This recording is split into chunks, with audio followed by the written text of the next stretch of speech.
We've got the awesome Mr. Mark Davis on the call.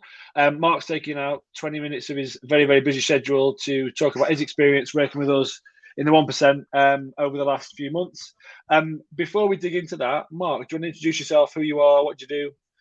Absolutely. Good morning. So my name is Mark Davis. I am 47. Father of a wonderful little boy, Bailey. I run my own creative agency called Me and Dave. Got divorced 2 years ago, so pretty hectic life. Juggling lots of balls, but yeah, all good. Morning. Awesome. So that being said, then let's dig right into it. So rewind, and then we just chatted just before we came online. You've been out of the program for a few weeks now, nearly a month probably. So if we rewind, say 4 months ago, prior to starting this, you probably that really dark place. yeah. You were you saw probably one of my videos on Instagram, and then we had a bit of a back and forth, and then obviously decided to have a conversation. We booked in a call. What was going on with you back then, and what was your motivation for having a conversation with me or someone like me? What was the catalyst? Geez, what was going on? I mean, there were a lot of things going on, and I typically felt that my life was, and this is going to sound like a cliche, but was just completely out of control. I really struggled to focus on any one thing. There was a lot of things going on. There were a lot of balls being like juggled, and I was dropping most of them, if I'm honest. And I wasn't giving time to my new partner. I wasn't giving time to my son. My business was flagging for a number of reasons, and I was just really struggling to see how I was ever going to move forward and kind of bring all these things together so they worked kind of in unison. I guess what I'm talking about is balance. And it was a bit of a I didn't feel I had anybody to turn to, and that sounds like a cliche. And then you popped up. Literally popped up, and I don't know. Maybe a good old Instagram listens to you, and maybe the algorithms serve me you, because they knew exactly what I was going through. I think what really resonated is that, like, I probably thought health-wise I was in check with myself. I knew everything was a mess, but I probably thought I was in check with myself. Or more importantly, I was just brushing, shit under the carpet. And what I really liked was your kind of down-to-earth, matter-of-fact, not in a kind of like, personal trainer that kicks your ass kind of way, but I just really liked the way that you put out your Instagram posts. It just felt just really normal and something that I wasn't intimidated by. Because I think a lot of that stuff, because I'm not a gym bunny, I'm not, I think I have a healthy-ish lifestyle, but I was always probably a bit intimidated by coaches or by anybody that had a certification in, wellness or health. Just scared by it, if I'm honest. Yeah. And I think, like you said, for you, it was a bit of a what's the word? A jump to go. And it's like you posted the other day about this as well, your experience, and you said, it was a bit of a jump. I was a bit like, I'm not sure. I mean, we had a chat, right? And I think what you're saying there probably resonates with a lot of guys watching this and where they're at. And maybe I work in an echo chamber because of the gents I work with, but it's not to belittle you, Mark, by the way, but like it's a very common narrative of like loads going on, got family, business, relationship, and my own physical self, well-being, physically, mentally. And you got all this to sort of juggle and manage. And sometimes it feels like rather than being like making positive strides forward, it's all just coming at you, and it's like firefighting, and you're not really putting your foot forward as you want in any area. And I guess that's quite a disempowering state to be in, and it can feel slightly overwhelming. It's like, well, I'm just getting through versus thriving. It's the surviving versus thriving. Was that a fair summary, kind of? Absolutely, yeah. It was literally just getting through, and not having anybody really that kind of understands it, or kind of or can give you tools. Because at the end of the day, like I think you've said to me a number of times, ultimately you provide the tools. Like if I haven't got the willpower or the want or the desire to get on and do this, then it's not going to happen. You're not doing it for me. You're just giving me the tools, or you've given me the tools. So there's a degree of willpower and like self-motivation. But when you've not got the tools, or you've not got the things laid out in in a fashion that is digestible, which is what you've done for me. That's bloody hard.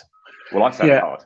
Well, yeah, and I think often people try and focus acutely on one area. So, like, oh, okay, I'm a bit overweight, physically a bit knackered. Right, I'm going to smash the gym, and then they might look at what they're eating. There's like, well, there's other things going on in my life, and they might acutely focus on that area, and that worked for a bit, but then it ends up falling over. And you go, and why does it fall over? Because there's a whole load of other shit going off in their life, the work, the relationship, the family, how busy they are, how stressed they are, how they're managing and coping with that, and we kind of ignore all of that and focus on one area, and it works for a bit, but then falls over. I think, like you said, it's about having some coherence across the board to achieve the balance that you need. It's not to say that putting the stuff you put in your mouth and what you eat and what you exercise you do isn't important. It's very important for self-development, but it's not the only thing. Likewise, if your head's not in a good place, your mindset and how you approach that and the tools that you need to help, think well and approach situations the right way, that's also really important. But if you ignore your physical health, then that's also, so it's the whole making sure the whole lot works together, I think, Yeah, it is. And I think when you were in the place that I was, trying to form some kind of picture of how all that works is quite overwhelming.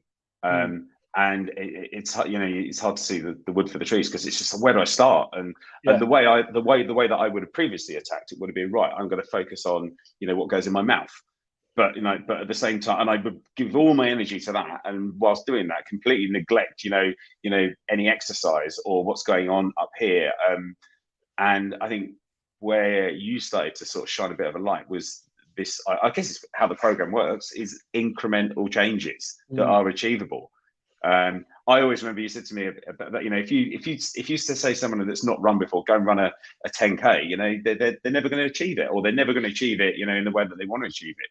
Whereas if you ask someone to do these small incremental things, and over time, over 12 weeks, they build up, and suddenly you feel like you can achieve these things, but actually you've got this wonderful toolkit to work from. And I think for me, it's you allowed, or you gave me the tools to kind of, to do these things in slow incremental changes that actually worked and were successful. Nice. And that's a nice segue, I think, for then the next part, which I was going to say, which is, if we know that's where we were, rewinding 3-4 months ago, and then where we are today, let's talk about, some of the successes and achievements that you've got to right now, and then maybe we can dig into a couple of things that's helped you achieve that. And you started to touch on that already, which is great. So, what would you say your key achievements have been then, coming through the program and where you are today? I mean, there's some obvious ones in terms of, and then this to people on the outside. And I think we all probably would like to lose a bit of weight. I mean, the program is much, much, much more than just weight loss. That's almost like a byproduct of what you do. But who doesn't like losing a bit of weight? In the 12 weeks, I lost 7 kilos, so I was kind of losing half a kilo a week. I've always struggled to consistently lose weight, and that's continued. I might add. So the weight loss is a relatively big deal for me. But I think there are some more interesting points in there. Especially things like my relationship with devices, which is huge. I mean, I had scary screen time. I mean, like, it would, if I looked at the average of my screen, sometimes it would be, somewhere between 4 and 5 hours a day. And that's on top. When I say screen time, I mean this time. On top of that, there's laptop time and that. And then TV. I know that's slightly different, but learning the device, to put it down, and in the evenings to have a time with my partner. So I particularly love the putting the phone down after 8 o'clock at night and not picking it up to 8 o'clock in the morning, and that has totally changed my relationship with the device. And as a consequence, I've got so much more free time, time to spend with my partner and that, and also with another thing we did with the phones was like a holiday, and as in, like, when you're out with your son, just don't take your bloody phone out with you. And this sounds so trivial to anybody that's sort of like listening to this, but it was such a big thing for me. Suddenly having a much better relationship with the people I'm with, and being bloody present, because I was just distracted. Well, that's the thing. If you're like this all the time, because you have to work or whatever narrative that we tell ourselves, well, then you're there physically, but not like engaging and emotionally and mentally, or however you want to call it, right? And I think it's a big difference. And I think that people, your loved ones will notice that, but equally you notice it as well. It's like, oh, I'm actually listening to what's going on here, and I'm fully engaged. This is cool, Yeah. And then in addition to that, I think, just my mindset and being focused and sharper in the day. And I think I put that down to getting up earlier, having a fitness program that I've stuck to in the mornings. So when I start my day, I actually, I'm not getting up half hour before I need to start my day. I'm getting up, a number of hours before I need to start my day, and I'm filling that time productively, both with fitness, and that's been a game changer, because I now, rather than going to work and perhaps finally kind of clicking into gear around midday, I'm going to work and I'm like, I'm already in fifth gear at 9 a.m. Which is ideal, right? And again, it's simple stuff, but it's not having somebody to guide you through it. And I think that's the thing. Yeah, so sorry, I interrupted. Right, you carry on. No. I can't stress enough, because some of this stuff, and if you'd have told me this stuff, like if you'd have told me these things individually before, back in June, I would have probably laughed at them, because I go, I can do that.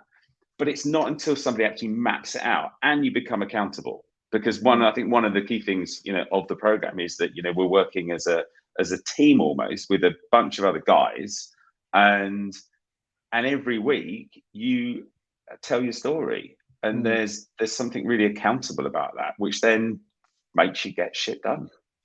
And I think one of the things that on that and that's what when I sort of interrupted, I was going to say was this stuff isn't rocket science. Like, a lot of it isn't rocket science, and so some of the stuff might be a bit more. Some of the stuff that's a bit more cerebral, like, I hadn't thought of doing that, and you do it, and it can become quite powerful, right?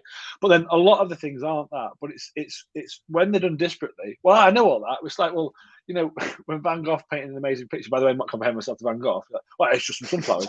Yeah, well, you fucking paint the sunflowers then. It's like sometimes it's something that's so simple, but it's like I think one needs the structure, or at least helping see it, because when it's all disparate, it's hard. But then when there's coherence there, and you realise that although these things are small, loads of people don't do them, the basics. And the basics, the 1% isn't about doing weird and wonderful shiny shit. It's about doing some pretty simple fundamentals, but consistently doing well. And then you realise, hold up a second, like, this makes me feel pretty good. Like, I think you're a case in point, like the whole morning thing. You're like, I'm not a morning person. It's like, that's what you tell yourself.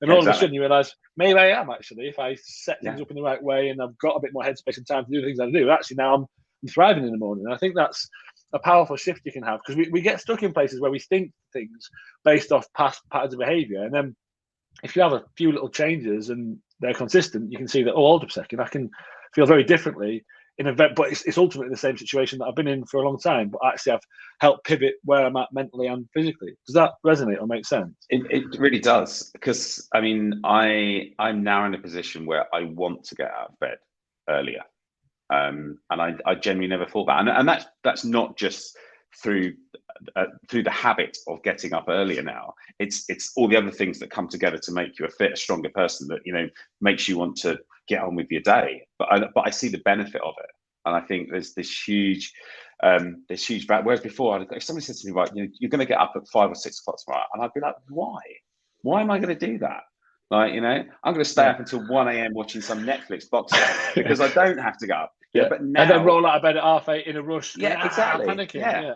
But now it's about just this whole adjustment thing, and I just feel better and sharper for it. And then I think I guess finally, well, not finally, but like one of the other slightly maybe less obvious things is you introduced me to journaling, and that's just that in my mind was always sort of some kind of mumbo jumbo kind of just hippie thing that and that's really condescending for anybody that journals, but I will put my hands up and say I was very, very narrow-minded about the process of journaling, and I used to do that in the evenings, and there were a number of stressful situations that I went through during the 12 weeks, and I knew that they were going to happen, and journaling just became my savior, an ability to just sit with myself and write about how maybe I could have done things differently, and maybe how I was going to do things tomorrow,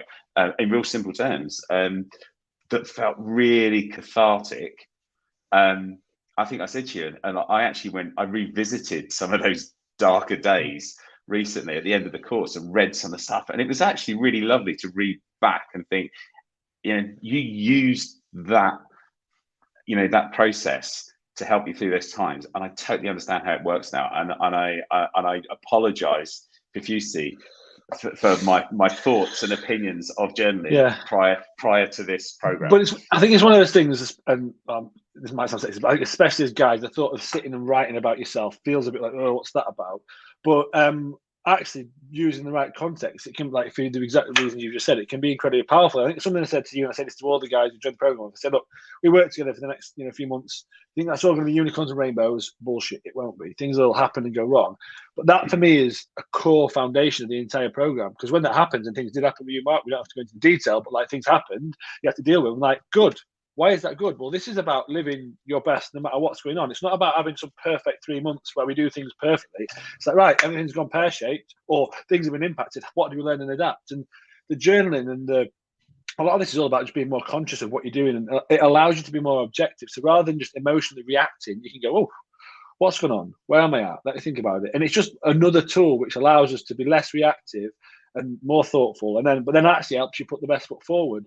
And then, and it plays into that thing, well, oh, I don't sleep well, and I ain't got any time, and all the rest of it. Well, if all that stress is rattling around your brain and you've got nowhere to put it, well, then how well are you going to sleep, and how well rested are you going to be? And then how mindful can you be to help yourself in the other areas? And this is how all these little things start to sort of tie together into a bigger whole, and I think that's important. Absolutely. So I think, what I have now is this toolkit, and there's other things as well, but that's just a few of the things that particularly stood out for me, that I have now in my armory, and it genuinely has made a real difference in my life, and that's not just something that I feel. I get people constantly saying to me, you seem different. There is a different aura about you. I know that sounds cheesy as hell, doesn't it? Like, but no. It's really lovely when other people, and also people that are perhaps a bit more removed from your life, not just your mum or your girlfriend or somebody telling you that you've lost weight or you seem a bit more sharper, but think people like clients and that. I think that for me was a real big thing. Like, I was out with clients last Friday, and I had the two clients independently both say to me, they thought that I was both, I was sharper, and that that there was an energy about me that I'd not previously had, and I just thought it was great. It was really lovely, and they know that I've done the program, because I posted it on LinkedIn and they follow me on LinkedIn. So I guess it wasn't completely, done without any awareness. No, but those sort of things, people don't need to say that. Like, if I think the way I see those sort of compliments with anyone, and this is part of, I guess, personal development as well, is like, no one has to tell you that, right? And I think it's just you just being you and being yourself and having gone through a process, people can see outwardly that it's had an impact. Now, we talk about this a lot in the program. It's about for you, and then as everyone else, it's a byproduct. But it's very nice when you hear things like that. You're like, oh, yeah, I know I feel differently, but then clearly others can see it as well, right? Yeah, absolutely. Yeah, it's great. It feels great, and I'm super pleased that I did it. I know there's everyone probably thinking there's never a right time to do it. Just get on the bloody horse, do it. I know I questioned to you, like, oh, should I be doing it through the summer? And like, I'm sure people are saying, should I be doing it through winter? Should I be doing it through Christmas? And like, just get on it and do it, because it's great work for me. And don't get me wrong, there are bits that I found really challenging. This is not a walk in the park at all. There will bits that will challenge you. There was a time when I felt really stressed out by the process, and then the process itself then almost like solved the problem of me feeling stressed by it. So it was kind of this self-perpetuating thing that actually just righted itself. I got probably 4 or 5 weeks in, found my groove, because it will be, even though these are small incremental steps, some people will find it hard. I found it really hard to start off with, and I think partly not necessarily the physical stuff, but it's the discipline of it. And that's part of getting back in control of your life. Being part of this is the discipline. You've got to want to do it, but also you've got to discipline yourself, and you've got to be accountable. And part of that I struggled with, because previously, my accountability and, my organization of my life was a shit show. Yeah, but that's it. But the net result is now, through taking ownership, working through a process, incrementally, things going wrong and learning, you build that discipline and ownership. And discipline isn't just living like a monk and doing things perfectly 24/7. That's not it. It's about having things that you or one needs to do, committing to doing them, and then when it turns to the time you got to do them, even if you don't particularly want to, sometimes it's doing them. And you start that with a microcosm, but you start to show yourself you can do these things in life. And I think that breeds so much self-esteem, and you feel better about yourself. Oh, what can I do? And then it's not about I'm disciplined because I'm hanging on by the skin of my teeth. It's like it feels good being disciplined. And the times when you really don't want to, and you do the thing, whatever that thing might be cerebral, might be physical, you're like, well done me. I've not lied to myself, and I've done the thing I said I was going to do. And that's a very powerful place to operate from. And if you've got lots of that built into your life, I think that's a good place to be. But I mean, hey, if there's one thing that, I think now is really important, a bit of self-love, and there is, it's a powerful thing. It's a great thing. And guys, I think definitely shouldn't be ashamed of, giving themselves that time. It's really, really bloody important, both in your head and in your body. Because that self-love that you're giving yourself, that you might think is selfish, ultimately pays out not just to you, but all the people you surround yourself by. Exactly. Right. Well, on that note, Mark, I think that's an awesome place to sort of segue into the end. So, mate, thank you very much for your time today. I think it's been really helpful, and hopefully anyone watching has got some great insights there. As I said to you previously, I think it's amazing, like you taking ownership and turning up and going, look, I need to make some changes. You have, and the net result is where you're at, which is fantastic. For anyone else that's watching this, if they're interested in having a chat with me, looking at what Mark's achieved and thinking I would like a slice of that, drop me a note in the comments or give me a message. Other than that, Mark, thank you again. It's been an absolute pleasure, and everyone enjoy the rest of your week. Cheers, Thanks guys. so much. Take care. Bye. Cheers. Bye-bye.